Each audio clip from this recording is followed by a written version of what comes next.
No, honestly, that is nonsense. Nonsense. All nonsense. They say many garbage things. You don't know what you're going to get.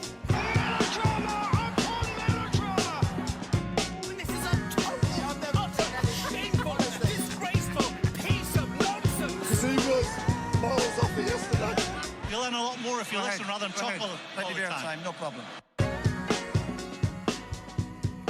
Hello, everybody, and welcome to a No Nonsense podcast. So many storylines emerging already, Will. So many twists in the tale of said storylines. Last week, I said Brentford and Irish players, long season ahead. This year, they do one on Aston Villa. I mean, Aston Villa, the highest wages to turnover per player in the league. That must mean something, Will. That, they beat their asses. We said Gyökeres not playing good, doesn't look good. Doesn't look it. Flop incoming, and then 2 goals sees Arsenal to an easy victory. And I mean, some things don't change, obviously. Tottenham beat City, but there is lots of things that have changed. A lot of new storylines that we can talk about. What was your favourite zig and or zag from the storyline this year so far? Interesting week of, like you said, zigging and zagging. Like the first week we kind of made our mind up on Gyökeres, and just the vibe was like, I don't see it. Very worrying though not worrying to some people, fans that aren't Arsenal fans, I suppose. His goal where he just kind of made a moment of magic out of nothing and buried it into the corner. I thought, oh, that was good. That's worrying. That didn't seem like the Premier League stopped him at all there. Do you know what I mean? Yeah, I mean, it wasn't the most, I don't know. He didn't dance to the defence. He kind of he barreled through. Through, isn't it? I don't want to say bumbled, but that's probably, he scored, didn't he? You can't say bumbled if he scores. I don't think it was an accident, but he definitely had to be strong, though, to do it. He meant to do it, but he didn't it wasn't anything overly graceful, we'll say. Yeah. He's very strong, he's very fast. This is, why they bought him, I guess. A guy in his peak who's just going to run through players and stake in the net. And look, there's been players like that who have not been the most graceful who scored goals. I'm thinking specifically of Mario Gomez at Bayern Munich. Not an easy footballer on the eye, but he scored a lot of goals, and did create a lot of chances, maybe Huntelaar as well, maybe a bit more finesse than Gomez, but there's a few of them out there. Yeah, but even if you go down the tables and down the leagues and stuff, the likes of, I don't know, the Troy Deeneys of the world, they scored a lot of goals because they were big hardy bastards. And sometimes that's a lot of what the game is, especially in the Premier League, where everyone says oh, it's so tough to adapt. If you're a really big guy though and you're really strong and fast, you can pick it up, I'd say. Well, I was thinking he might be a Troy Deeney. That was the problem, Will. I'm hoping he'll be a Mario Gomez. I mean, if he's Troy Deeney, then I'm, that might be the end, of this whole thing. He needs to be someone who scores 30 goals at this level, and we can, score goals.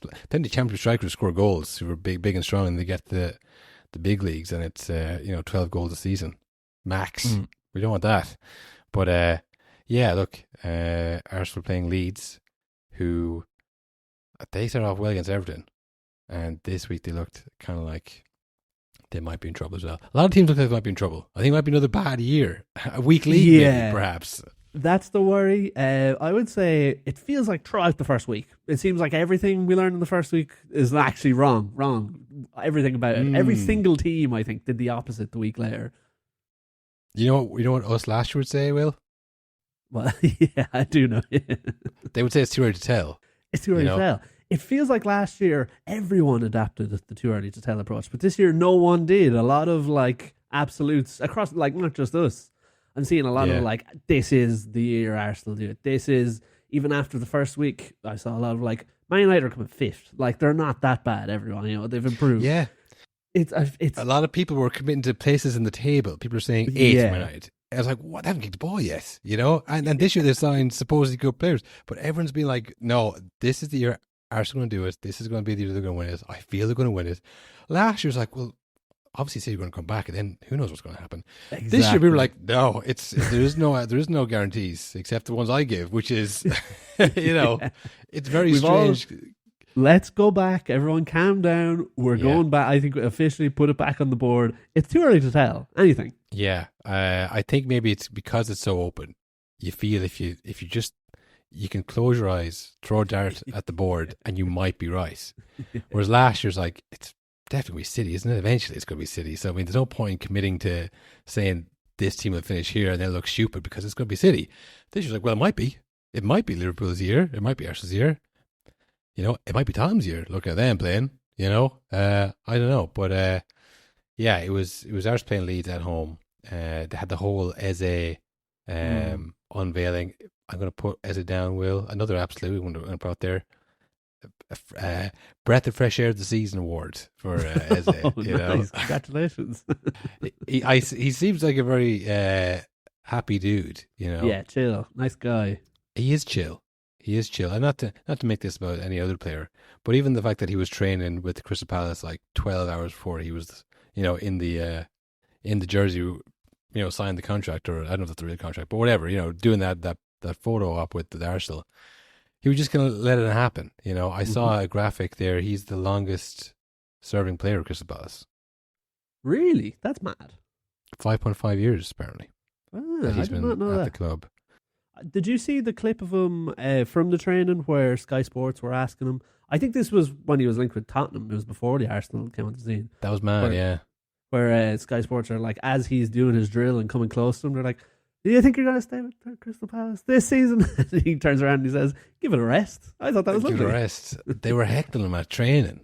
I mean, and there's an amazing bit in as well where he says, give it a rest. And you hear the reporter going, he said, give it a rest. He told me, give it a rest. Well, it's great. He's thinking content-wise. He's saying that's great content. All the podcasters who were talking about this, he's thinking. Yeah. And we are. But, I guess the fact that he was just like, look, it'll happen if it happens. I sent you that clip of him talking about when he was at QPR, did I? Oh, yeah. Oh, yeah. Maybe we could play it here. Yeah. I've seen some mad comments, G. I remember there was a guy at QPR, because he was killing me, bro. Every week. And the thing is, I'm there every week as a 19, 18-year-old typing in my name like a clown. I'm seeing him every week killing me. Eze again. Useless. The funny thing is, you realise that some of the things that are being said aren't it's not real life. It's not real life. And then I'm also seeing from the same guy when I'm moving, he's like, Eze, I always knew he was going to be something. Always knew he was going to achieve great things. All of this. But that's the world that is, isn't it? So for me now, I've learned and understood now. Taking it serious is the problem. He's talking as if that was happening, 20 years ago. He's only 27. So this was, I guess, he said he was 18, 19, but it's not that long ago to be very chilled out. Like, yeah, look, that's just part of the game now, Well, if you think about it, getting heckled on social media, a footballer getting abused on social media, it's a pretty new thing still in the grand scheme of things, you know what I mean? So it couldn't have been that long ago. Well, no, but he went from Googling his own name every week, clicking on guy's profile, this guy, basically want to say something about me, and then to now just gone full circle, yeah, whatever. So I guess when Sky Sports turn up to, it's like when people boo people in the stadium, the reverse joke is imagine if I showed up to your office and started heckling you, this is kind of the same. It's they show up to his place of his day to day, which is the training. I went, hey, are you going to join another club? You are kind of putting me off my work here, Crystal Palace can't have been happy about that, by the way. I've never seen that before. Oh, I mean, I don't know how we could keep tabs on it, but I'd imagine there's a fence being erected as we speak. Yeah. They can't be doing that anymore. That's crazy that they got it there. You have to think whoever Crystal Palace are playing next. We're do you want to watch their training? It's on Sky right now. Or we just go over. They train obviously in a public park, and we can just go over and have a look.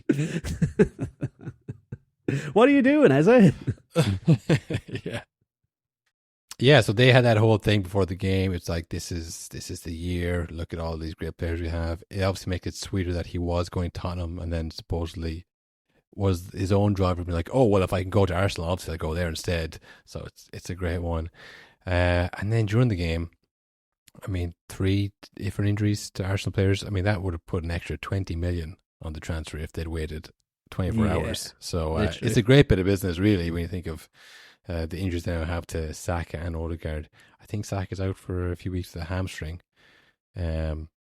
which, I think that's fine to rush back. I think get him back rush him back. That won't go on all season long. I mean, it's a classic one. Yeah, exactly. And it's funny because remember last season? Was it last season where he got injured and it just totally derailed everything for a few weeks? Yeah. I don't get the sense that's going to be the case this time. It feels like they've got a lot more going on up top. And again, even like last season, it was Saka got injured. It's like, who's going to take the corners now? That's his. Declan Rice is just as good at them now. Well, over the last few months, he's an expert on it. So yeah, I think they'll be fine even without Saka, and then they'll be great when he's back, I assume. Yeah, well, I guess it's just, I suppose the players they have aren't as good, but it was the drop off was so huge. Where if it was, I don't think Trossard's a good player, but I think, someone like Eze is a lot better. He might even be as good as Saka, but I just think when you're going from Saka then to Trossard, you play it, and they're all decent teams really, for the majority in the Premier League. So you can't really go like 3 games without someone and have no threat on one side. So even like the Madueke and all that coming in, it makes it a lot better. And if you have Gyökeres who can score goals, it's just not a big a loss. I haven't read anything about Odegaard though. That would be, again, I suppose they have Zubimendi and they have that guy, the false 9. What's his name? Big Mike. Just I guess they have warm bodies as well. In the middle, but you wouldn't want to be going 6 weeks without Saka or Odegaard either. Do you know what I mean? I think they're a little bit better with the coverage, but I think the next few games, I know there's an international break in the middle of they play Liverpool next, then Nottingham Forest, then Man City. So you wouldn't want to be missing 2 players for that, but I think they might be without Saka for 1 or 2 of those games anyways. But great start for them. They look like they definitely have a good squad there. So it could be the year. We'll see. We'll see. We have only seen Liverpool once as well. That's the thing as well. They're playing. We're recording on Monday, and they're playing. I think literally right now they just kicked off. 3 minutes in, yeah. It's funny because I've seen a lot of people over the weekend kind of decide how the league is going to end up. It's like you've only seen one of the teams one time though. Like you've seen everyone else twice. There's still more to come. Yeah. Well, look, everyone wants to be the person with the right take. Everyone wants to be able to pat themselves on the back later on in the year. And this is a great year to do it because anything can happen. You can just throw a dart at the board, as I said, and you might get it. So it's great. Liverpool are playing right now, so we can't tell you about that. We might do some breaking news from the past at some point during the game. Yeah. But there was other games happen over the weekend. Mainly, I guess, the Man United game. Well, we made this joke before that they are the main characters. I keep seeing stats about Amarin today, all over my feed. And relentless. It is actually genuinely relentless.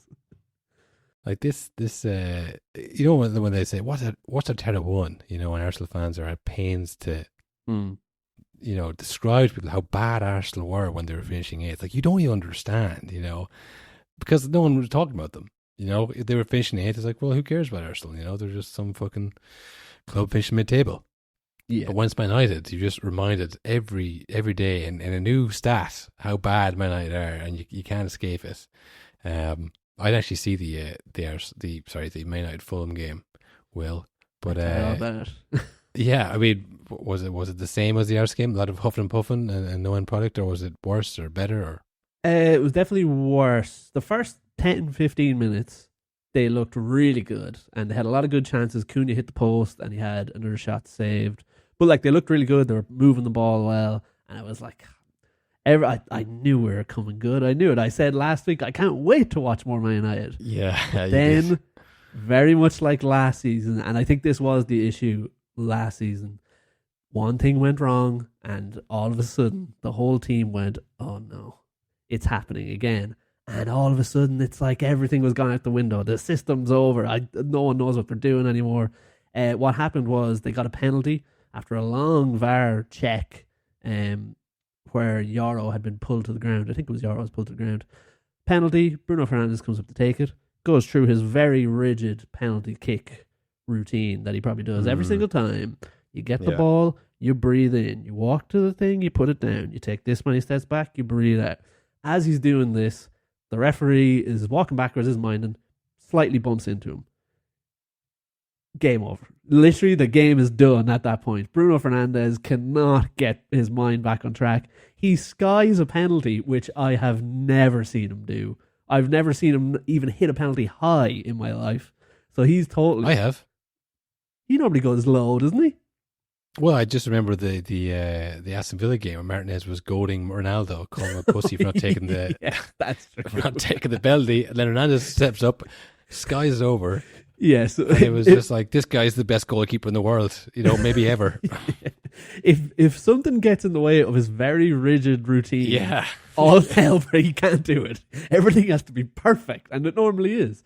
But yeah, they just never came back after that. Bruno particularly was rattled, which isn't good when the midfield is at one point him and Mason Mount, and he's giving the ball away and stuff. It's like, oh, we really need you to be locked in here, mate. You need him to be a captain, you might say, Will? A real captain? Captain, yeah, I would say. And yeah. Well, you know what? A lot of people say in interviews, what's your biggest flaw? And there's probably people listening to this podcast who've lied and said, oh, well, I'm a perfectionist. Yeah. Because that's not really a flaw. When you are a perfectionist like this, it can be a flaw. It can unravel your whole day, your whole game. Yeah, because you're thinking about that thing from 4 hours ago. Because he was I saw a clip of him talking to the ref after half time. It's like, you bumped into me, by the way. You didn't even say sorry. You just let it go. Yeah, it was literally, I mean, genuinely, he was still arguing with the ref. 70th minute, 80th minute. And like at this point, United were on the verge of losing the game. And it was like, get over it. Please, God. Take him off, I thought. But it was very strange. Worrying, I think. Fulham scored and United scored from an own goal. So still no goal from open play. Yeah. Which I think they've scored 2 in pre-season and then none in God knows how long, months anyway. But this, I thought the most worrying thing was the first game where Amarim's decisions definitely cost the game. Because he took off, he brought on Maguire and... did he? Lumpy and... Not even to Lumpy Long. Shore up the back. 1-1 will do. Oh, okay. Well, that is his primary role as a centre back. Yeah. So like he shored up the back. Is like, I could probably get a goal though. So then it was really game over. Like I said, he chose to keep Mount on and play him in midfield instead of bringing Kobe Mainoo on. He doesn't like him. I think it's pretty much confirmed. I think he's going soon. I'd say I had asked for just like pulling their hair out over that ad they did. The ad, the picture, it's all over. Yeah, Garnacho on the outs, Hoyland on the outs, and now Mainoo can't get a kick of a ball. It's like, well, that's the whole point of the ad, was the 3 young lads, It was them and Angry Ginge. They were the only United players in there, Yeah. So, yeah, it wasn't good. Ugarte came on for another absolutely shocking. He is having a torrid time of it. So yeah, not good. Very much back to reality. And one other thing I noticed, which was a big red flag, big siren going. Sesko came on for pretty much the whole second half. Yeah, didn't start.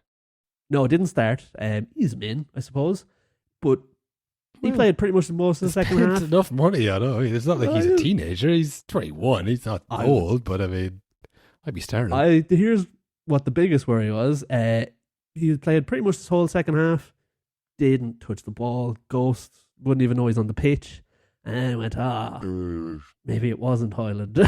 Oh no, is it the system? Well, of course it wasn't Hoyland, The same way it wasn't McTominay either. Yeah. Same way it wasn't, loads of players who've been playing United and not been successful. I mean, there's obviously a lot wrong with it. But, yeah, I mean, look, that's... Like I say, I don't mind. They're a huge fan base. They're a massive club, huge club, biggest club in the world, whatever, all you want to say. It's just, I was shocked at how downtrodden people were. Like, just the highs and lows. Like, after the first week where they had lost, and I was like, this is the year. I've seen the light. We're going to do it this year. I was like, well, that's That's really delusional stuff there. But fair play to them, the real fans. That's their job as a real fan, to be delusional. But then just for the delusion to break so quickly, it's like, what was I saying last week? We lost, That's the maddest thing. And again, they didn't. They drew. But it feels like that's the craziest thing. Like, they were genuinely still, even though it was a terrible game, even though in the whole second half they were on the back foot, they were still better than last season. Like, they were so bad last season. But it's just like, but that's not enough. We have to win the league now. It's like, it's not going to happen. Yeah, that is. But that it's always the aim. It's like, the player wants to get to Real Madrid, which I actually saw a follow-up on that. Well, I saw Balotelli give an interview saying that he still hopes to go to Real Madrid. It never goes. Confirmed. The hope never leaves. And I remember when Peter Crouch was playing, classic funny guy, Peter Crouch, much better podcast than this. He was asked, I think, by Sky Sports, like, you've played for a lot of clubs in your time, Peter, but there's still one club that you'd like to be part of. And he was like, Real Madrid? What the hell are you talking about? I was like, no, the Premier League 100 club. I was like, oh, yeah, right.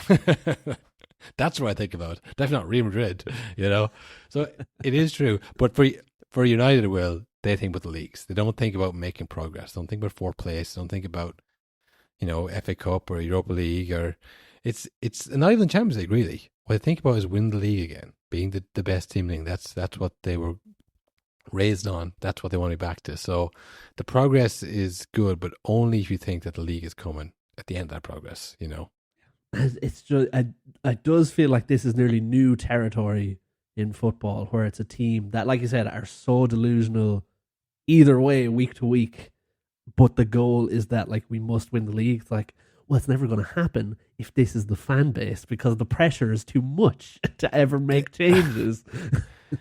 It'll settle down, Will. After about 30 years, it'll settle down, 15 now, 15 more, as we said. Yeah, we're getting up to the halfway point of when it's going to really relax, and you're going to get a Van Dijk in, and it'll be like, just sell Coutinho, we can use the money. Once you get to that point, that's when you're close to winning the league. When you're like, sell him. When you've lost all. What do we care? Yeah. Yeah, you've lost all notions of being like a big club, and you're like, fucking 130 million, sell him. He's not worth that. And if that's the case, this is the first summer, I think, where I've seen United fans talking so much about 40 million for Garnacho's a good deal, like, but a few months ago they'd be like, 40? No way. Oh, well, it's not even obviously you sell players, but it's more when Barcelona come in for your best player, and you're like, yeah, sell him. We could do with the money for the balance in the books. It's like, you're not even thinking about leagues. You're just thinking about just the health of the club, week to week. Yeah. Yeah. You've lost all aspirations of winning things. You're just like, look, this is a good move, right? This is good for the club. Where the word league and winning leagues are even in your mind. Speaking of winning leagues, are Chelsea going to win the league? Who can tell? And here's a better question: Cole Palmer, dressing room cancer. Game week 1, draw with Crystal Palace. Game week 2, 5-1, no Cole Palmer. Is he gotten too big for the club? Yeah, Pedro Ballon d'Or, maybe? Best player in the world right now? Yeah, that's best player in the world now. I would say he's up there. I'm sure you could Google that. Best strikers in the world, definitely. We might do that again soon. It's been a while. I'd say it's all different now. After the national break, we'll see where we're at with the best player in the world right now. Although, like I said, I think if City aren't going to walk the league, all that bullshit's going to be gone. We know we tweeting that kind of mad stuff anymore because they have their own team to watch and hope for. But yeah, who they beat? They beat West Ham. Oh, yeah, West Ham. I think we were right with that they are in trouble. Yes. They have not signed up players. I think I'm right in saying. Yeah, they haven't. I don't know if I think I sent you the clip of Graham Potter, who looking very gotten to, I would say, describing trying to answer just a simple question like, "Oh, do you wish you brought in more players?" Or I think there was a question about like, "Do you wish you could have held on to Evan Ferguson, seeing as no one on your team could score a goal and he seems to be doing okay?" And we'll play the clip here, but he just lost the head. So at the moment, are you struggling to identify a player that's out there that fits in the system and is available for West Ham? No, I wouldn't say struggling, but again, it's just the complication of the window. I've said this so many times in this interview that it's a bit boring. I don't know how many times I can say it to you. I think you were here was you here last week? It's like Groundhog Day. I'm saying the same thing. Can't you think of another question? Well, you can, and I can give you the answer. What answer do you think I'm going to give him? What do you think? Shall I tell you what I'm going to say? I'm not going to speak about anybody that's not a West Ham player. I've said that for the last 3 weeks. But you keep asking me the same question. I don't understand. But carry on. But he doesn't play for West Ham, does he? So, I'm not going to speak about it. Well, that's Graham Potter's version of losing the head. You know? Yeah. He's nicest guy in football. Yeah, for listeners there as well, he's like doing a big teethy grin the whole time, as in like, oh, what else am I going to say? What do you think I'm going to tell him, everyone? Hey, everybody, what am I going to say to this question? Yeah, well, the fact that he recognised me. Hey, you were last week. You asked the same question. They're here every week, Graham. It's the journalists.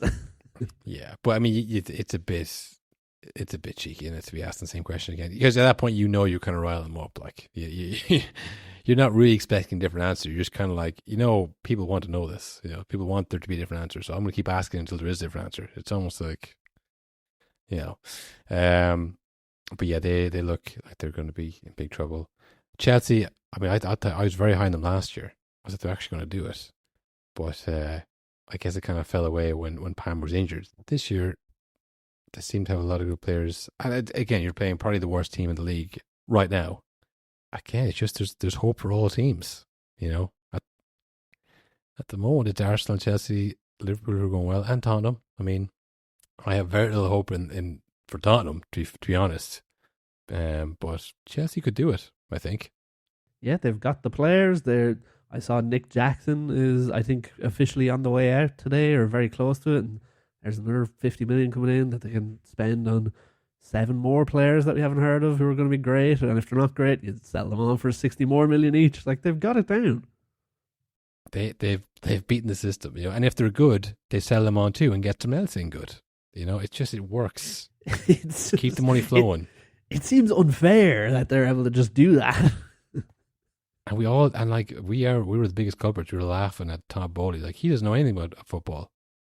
Those 9-year contracts are so dumb. He's just a success in American sports. What the hell would he know? And speaking about Graham Potter, remember he said the same thing. Where he's like, listen, they're billionaires. They're pretty smart people. They're smarter than me. He didn't want to say, well, what they're doing is 9-year contract means you can spread the payments over 9 years. So when you sell them on for 60 million, you're only paying 10 million a year. You keep the money flowing, and that way that's how they're the most in the green in PSR, because they just keep people coming in, keep selling Nick Jackson and the likes for 50 million. That goes straight in this year's books. They sold what's his name? I think it's Renato Vega, who genuinely is a player. I only know his name from seeing Chelsea getting the "Here we go" post about buying him last year. That's the only memory I have of him. Like, they've got it down. Yeah, keep the money flowing, and that's how they do it. And they have a big squad and they have quality players. I'll say that they didn't do great against Crystal Palace at home, but this is good for the score difference, if nothing else. Yep, it looked good, and João Pedro had a great game and off the mark. Yeah, he could have been one that could have gone either way. He could have been a flip him guy, but no, he seems to he's going to stay and be starting and scoring goals, which they haven't really had that in a long time, I think. Even like last year, Nick Jackson was not really that guy. No, he got a lot of chances and he squandered a lot of chances. And he scored a few goals as well, but I think it's just that efficiency that they've lacked in terms of strike. Because they had Murata, who scored a bit of goals as well, but missed a bit of chances too. So it's all about scoring more chances than you miss, I think, because they will get chances created for them. But I think the biggest thing is the reliance on Cole Palmer last year. When he went, it was like no goals at all. So if you have a couple people who can chip in, that'll get you over the tough patches. I suppose in non-title contender news, Tottenham. I'm only joking. Come on, relax, everybody. Relax. Boo! Everyone's booing their phone right now. I mean, look, Tottenham beat City, but they always beat City. They beat them 4-0 with Ange Postecoglou, and look how that ended up. So this is one of the earliest jokes we had in the podcast, or not even jokes, but just like something we talked about of like But why does it matter that a team used to lose to a team loads? Sometimes it just does. The memory just haunts the club, and it's hard to break free from losing to that team. It's crazy. Because we thought we'd figured it out before, because, Tottenham used to play a lot of counter-attacking football, and so did Man United under Ole Gunnar Solskjaer. Yeah. And they used to always beat them as well, inexplicably, despite the form. Like, he just can't do counter-attacking teams. But this Tottenham side wasn't really playing counter-attacking, to be honest. Now, the second goal was just a mistake by the goalkeeper. Like I don't know. I think you give that ball to fucking Busquets. He's not getting out of that. It was just favouring the defender. It was way too close to goal, and then they managed to get in the goal. And yeah, tough beat for Trafford. New in the door. Very tough for him as well, because again, and I would say this might have played on his mind a bit as well. You are the new goalkeeper signing. Everton's on the way out. They buy you for 40 million or whatever it is. Yeah. Then news breaks that Donnarumma's leaving, and they go, "Fuck, he's better than Trafford. Get him. Trafford could be number 2. Sure, he'll be fine." And the maddest thing about the Donnarumma stuff is that, like, he's apparently getting kicked out of PSG despite being unbelievable in the Champions League last year, because he can't play well enough with his feet. Yeah, I think it's a combo. Can't play well with his feet, and they want him to lower his wages. They're really trying to fix PSG. Like, all right, no more 500 grand a week, everyone. That's done. So I think they're trying to get him to a normal wage, and he's like, "Why the hell would I go down?" Well, I mean, I don't know how much longer do you have his contract? Did he sign? Like, this is what I mean. Like, this is the opposite of the Isak thing. Like, well, why'd you give him the contract then? Why'd you sign the contract if you don't want to pay that much money? And now they're trying to, bomb out the club.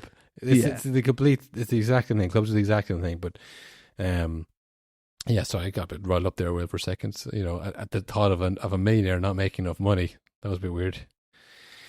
But I just support the worker. What can I say? I'm a man of the people, the rich people. Man of the rich people is good. But yeah, if he's getting so maybe it's the money more so than the playing the feet. But he's not really a Pep goalkeeper either. Yeah, remember he got rid of Joe Hart for Claudio Bravo, who could not save the ball. But just because you're so bad with your feet, that I'd rather Claudio Bravo in there. And then they got Ederson for the last 10 years, and he's been unbelievable. But yeah, weird one. Un-City, I would say. This is more a Man United transfer, I would say. Well, it's like, okay, you've burned the bridge with Ederson. You're trying to get him out. Maybe, I mean, he's still the bench. He's not down tools. They haven't banished him to the untrained ones. But at the same stage, they want to get rid of him. Maybe they've committed to that. They bring in Trafford. I guess you can't say, actually, Ederson, can you stay? And then Trafford goes on the bench. Yeah, I don't know. Does Donnarumma come in then and replace Trafford, and then are the two of them on the bench if they don't sell Ederson? Do we just keep getting in goalkeepers? What if they cancel Ederson? It just is, the whole thing seems like a real misstep by City and Pep, which we haven't seen over the last few years. So I think it'd be strange to see Donnarumma come in, because he wouldn't be able to do the stuff with his feet either. He'd just be a really good shot stopper, which I think Ederson is, and so is Trafford. So. You know what I mean? I just this seems like a mess that's about to happen for City, which we don't really see with them. Yeah, very Un-City. Again, they're normally planning so far ahead. It feels like this time it's again, because they obviously, if they wanted Donnarumma from the start of the window, they would have just waited and bought him then. But it's they got Trafford in, and it's fuck, never. I didn't know Donnarumma was free, but sure, we'll try to get him too. Yeah, but I mean, nevertheless, Tottenham do look good. Frank the Tank streaking through the quad. Thomas the Frank engine. Thomas the Frank engine. Reinders out-muscled by Paulinho in the middle. I did see when they signed Paulinho. That's a good signing if he's the Fulham Paulinho. But he got man of the match. He was very good. He seems to be favouring Richarlison in front instead of Solanke, which is interesting. He said in an interview that Richarlison is his starting number 9 going forward. And I was like, first of all, I was like, that's very helpful when a manager says that for fantasy football and stuff like that. You never hear that. Yeah. You never hear a manager go it's going to be him. No. Yes. And I also did think it's don't tell the other teams. Make them guess. Yeah, well, now you just have to do the scouting report on Richarlison. And Solanke has been publicly shamed, your backup, buddy, So even if he comes on, his head's not going to be right. Yeah. Also, shout out to Dominick Solanke and his very, very sick anime collectible TikTok that he's running, which popped up on my phone the other day. That is cool. More footballers need to be doing just making content for the love of it. That's class. Well, he's number 2 now. He's got more time in his hands. You know, he's not going to have to worry about match days. This is great news for my TikTok.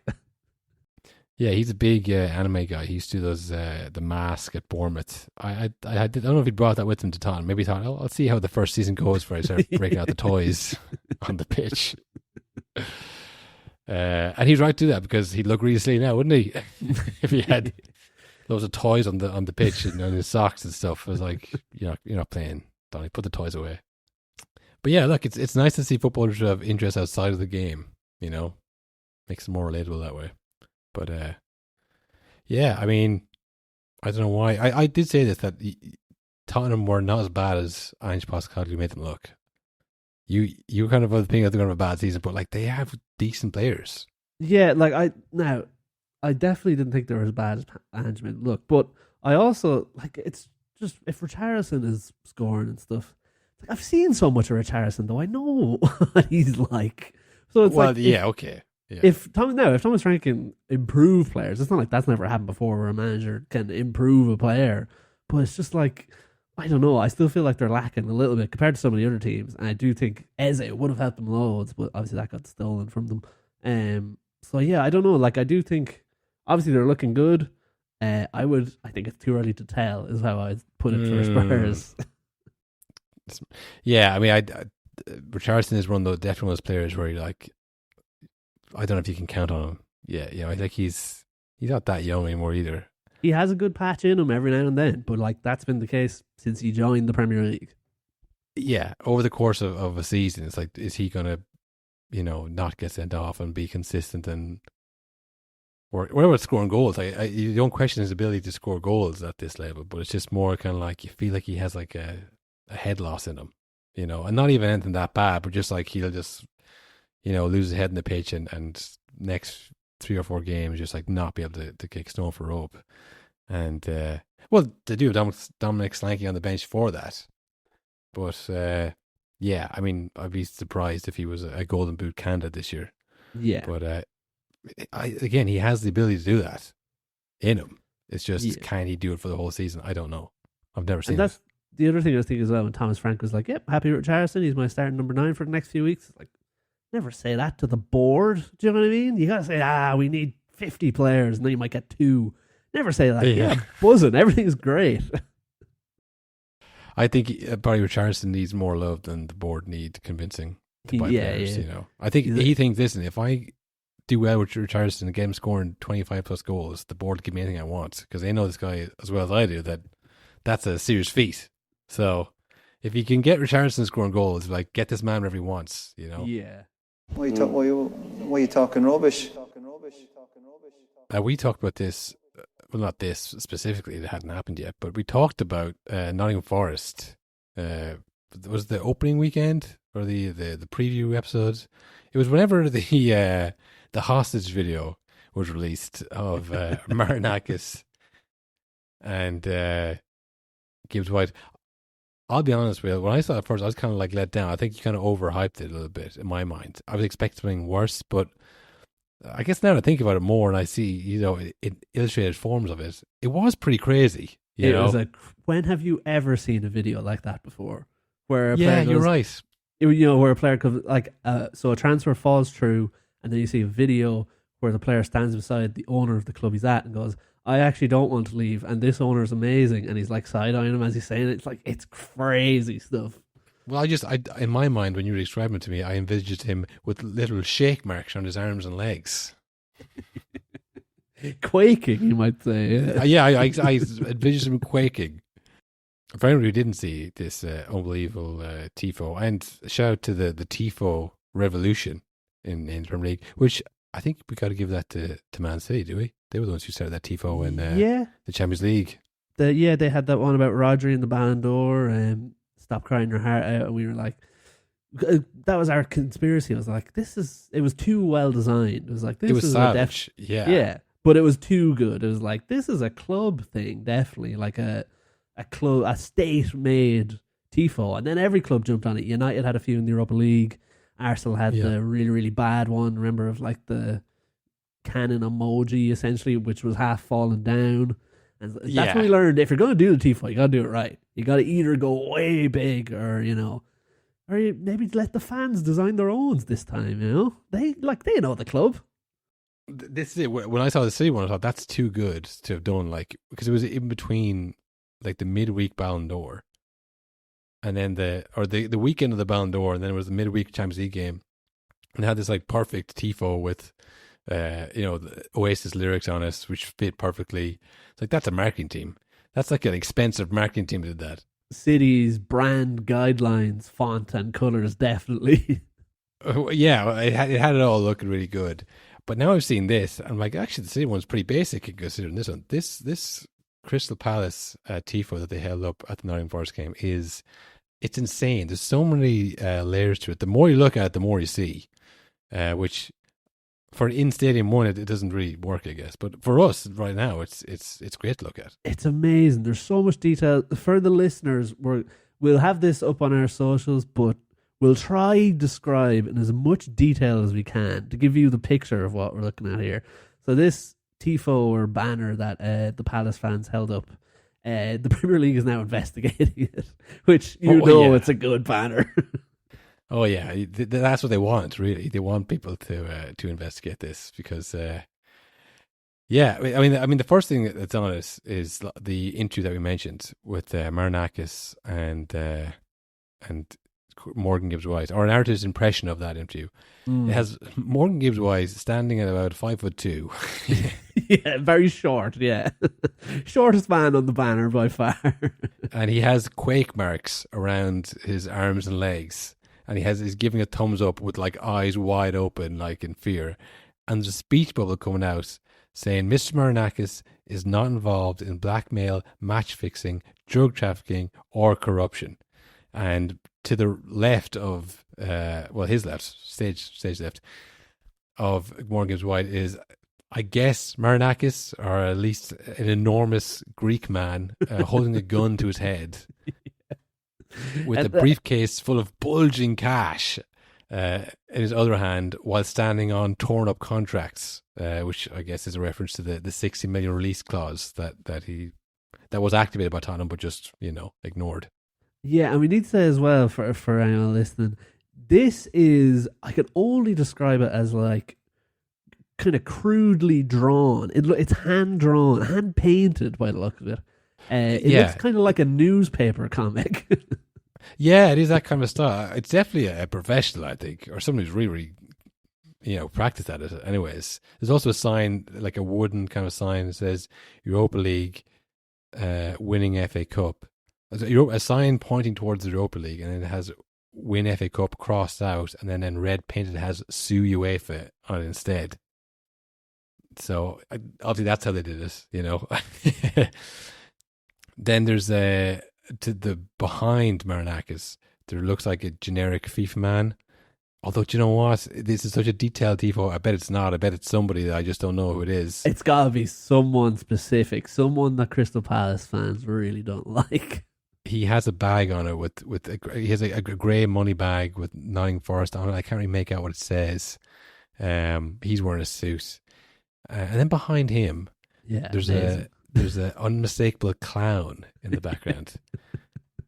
Unmistakable clown to certain clubs, I guess. And he's juggling these balls with the Olympic Lyon crest on one, the Botafogo crest on another. Yeah, we know that one. And that's what we were covering, the Botafogo one. So only for that. I'm like, is that the Botafogo crest?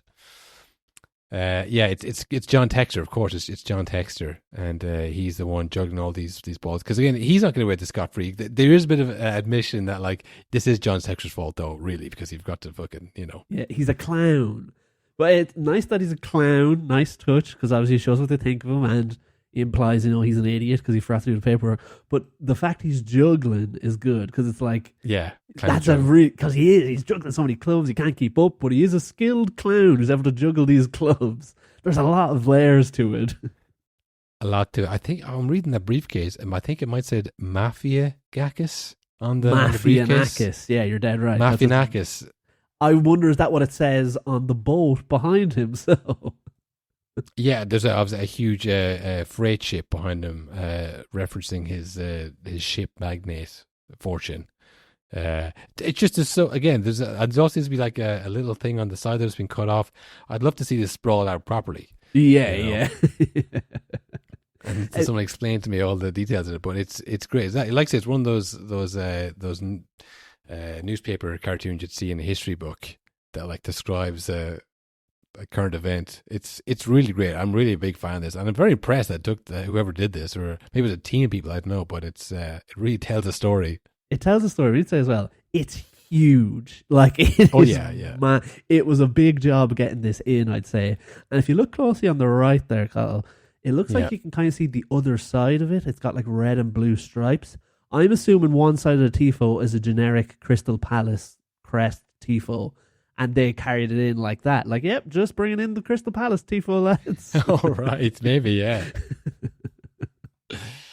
Because I imagine Crystal Palace, like, all right, like, we're on your side, but you can't have a picture of a man with a gun to someone's head. To someone on, like, imagine if your Morgan Gibbs White, you take a look to your left and you see your boss with a gun to your head. That's going to throw you off your game a bit, surely. And like, look, they've been very clever. They didn't say he is involved in blackmail, match fixing, drug trafficking, or corruption. It's very much implied, though. So I'd say Mr. Marinakis not too happy with this banner.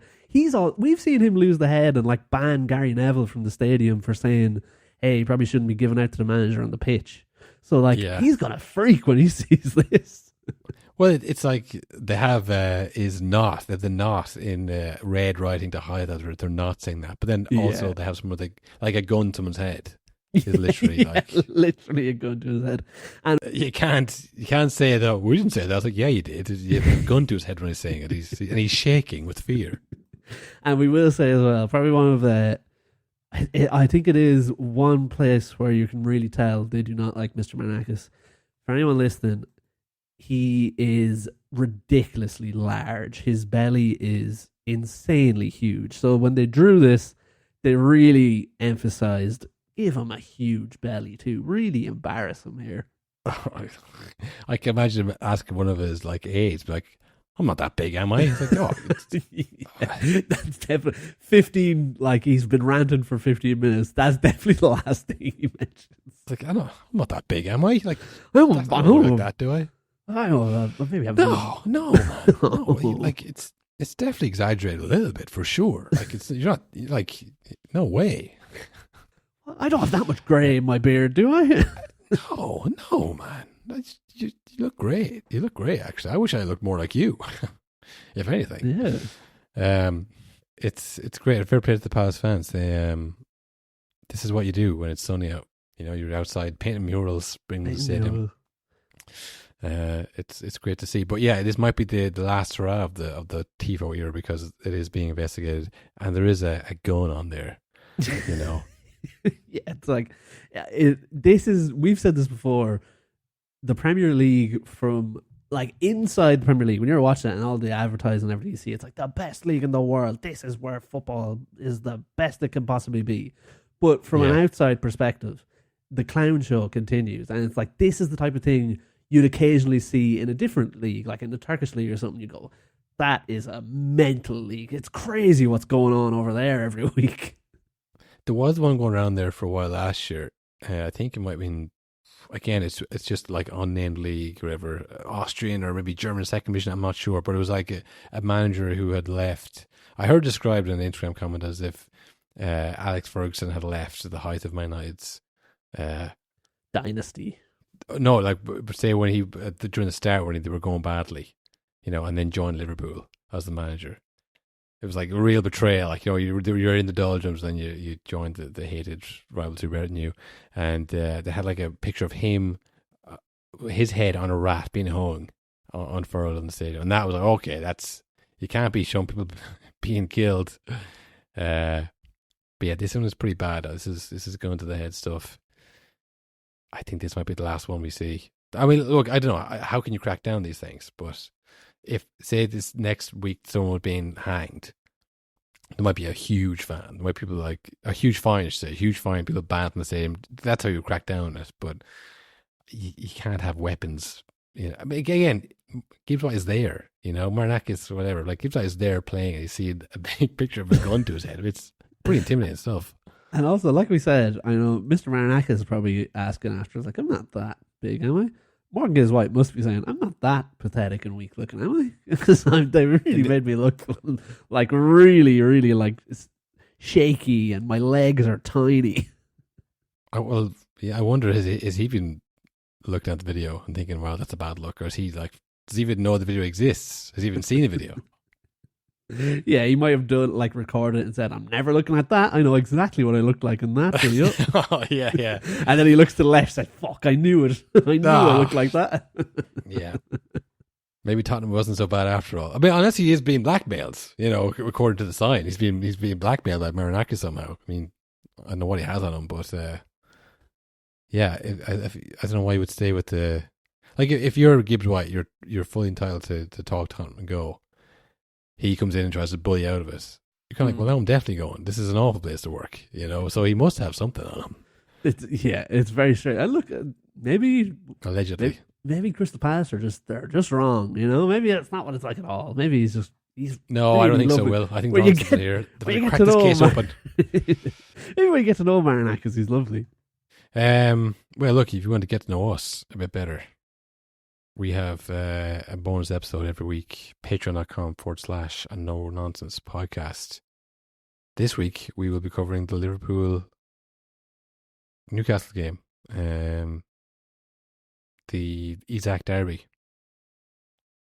I mean, Isak has now played for Liverpool, Newcastle, and Arsenal in his Premier League career, despite never kicked the ball for either Newcastle or Arsenal, or Liverpool or Arsenal. I mean, I don't know why Liverpool are getting the brunt of this, this whole kind of, this is your fault. It's like, from what he says, it's your fault. You're the ones who lied to him, This is the thing, and it's like Liverpool, trying to bully little old Newcastle by giving him £120 million for the best player. It's like, that's totally fair. That's a great offer. It wasn't like they tried to unease him by, just rattling the cage. It's like, 120 million is totally fair. You know what I mean? They're well within their right to do that if they want. Like we were talking about before, they lost Coutinho for that kind of money. It's like, yeah, like sometimes a club comes in and they take your best player, and it's like, well, fucking buy Van Dijk and Alisson. Like, you have to get on with this.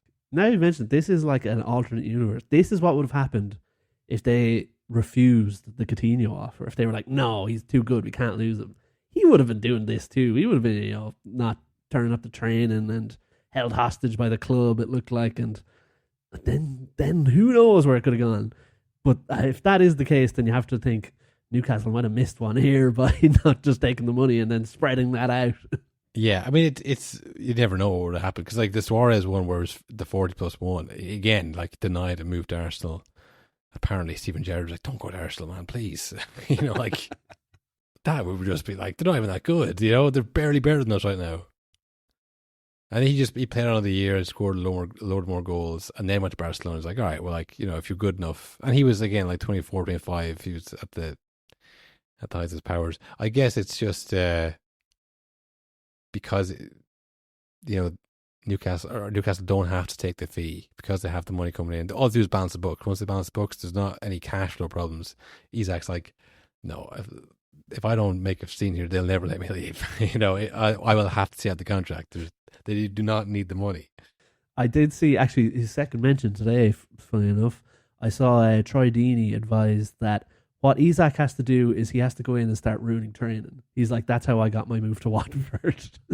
Oh, he's my like, God. Because he's like, if you just are like, oh, I'm not going to turn up, they can sit that out. You have to go in and start actively ruining things. You have to be kicking lads. You have to be like, I don't know, bringing the key home from the fucking training centre. You got to really start causing problems. Sort of like, this guy has to go. He's ruining it. I mean, it's a refreshing take from an ex-pro, to be honest, because all I've heard before, like, this is a disgrace, from players who've like very publicly done the same thing. To a lesser extent, I guess. It usually, like I say, it doesn't usually go on this long. Usually it's like, all right, this is obviously fucked, so let him go. But Newcastle are like, no, I don't think I will. I think we'll turn the public against you and see how that goes. And it's been kind of going all right so far. But I think people who are like, yeah, this is Isak's thing, it's not a good look. Even they are like, all right, well, what are you going to do now, though? I mean, yeah, exactly, like whatever about who's right or wrong. It's like, well, what's the solution to this? It's not even about who's right or wrong anymore. It's about how are you going to play football this year. So Yeah, and like not to, because again, we'll be talking about the match on the Patreon later in the week, which is like a bit of breaking news from the past. So, Go for it, Will. Liverpool, 45 minutes in, 1-0 up. Isaac? No, Ryan Gravenberg. Now that would be a story. That would be a breaking news in the past. He comes on. They bought him From right the crowd. before the game. No, honestly, that is nonsense. Nonsense. All nonsense. They say many garbage things. You don't know what you're going to get.